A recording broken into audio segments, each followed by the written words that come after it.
we're outranked by an influencer using a similar name on TikTok and Instagram. If you were to Google Slicey, our services will show up on the first page, but outranked by the social media of an influencer called Dumbbell Slicey.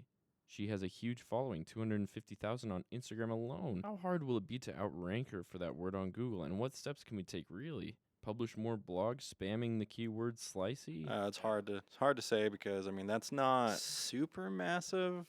Like it's kind of like a medium-sized influencer maybe. Like when I think like mega influencers, I'm thinking like millions of followers. So it's like still big enough to where like search engines are definitely going to favor the social media algorithm just because that's their bread and butter. That's like where they can just make bank running ads and crap like that. So it's in their best interest to favor that one. So it's gonna be a significant uphill battle to try and outrank something with that type of footprint. Google's model is based on trying to dish up what they think people are looking for. So the truth is, depending on I'm assuming this company does not have 250,000 people following it.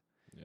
Which means if people type in Slicey, they're probably looking for that influencer. Yeah. Which So, means yeah, let's look at like the importance here. So like obviously as a business you want to rank for the name of your business. That's usually important, but it's more important to rank for the service that you provide, if we're being honest. This influencer isn't going to really be stealing clicks from you because if you say Slicey, you're providing like some kind of revolutionary apple slicer. You're not really going to lose people to her because people aren't Googling your apple slicer product. And either they are or they aren't, right?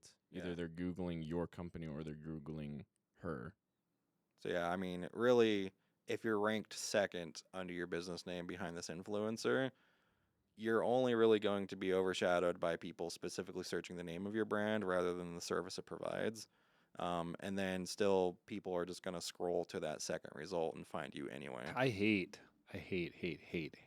when people are like trying to go with the opposite of what should happen. So, for instance, if people are like, "Can you get me to show up for Target?" Like, I want to like get all the traffic, people looking for Target, and it's like, yeah, but if people are looking for Target, let them find a Target. You know, if you're Walmart and you want to rank for Target, cool, I get that because you're hoping you get all their customers. But they're not looking for you, man. You're just gonna piss people off at that point. Yeah, like and again, I get if this is your business name, and let's just say it's their business name first, and then Slicey shows up and she's Dumbbell Slicey. I'm guessing it's a girl in workout clothes. Yeah, she's wearing like some nice Vuori pants or something. My guess would be is, do you want 250,000 middle-aged men who are watching her account as customers? Sorry, it's Slicey, Dumbbell, whatever. That's really who's probably watching. And a few chicks that are like, I want to look like that. She's going to fall off eventually, right? I mean, she's not going to look that good forever.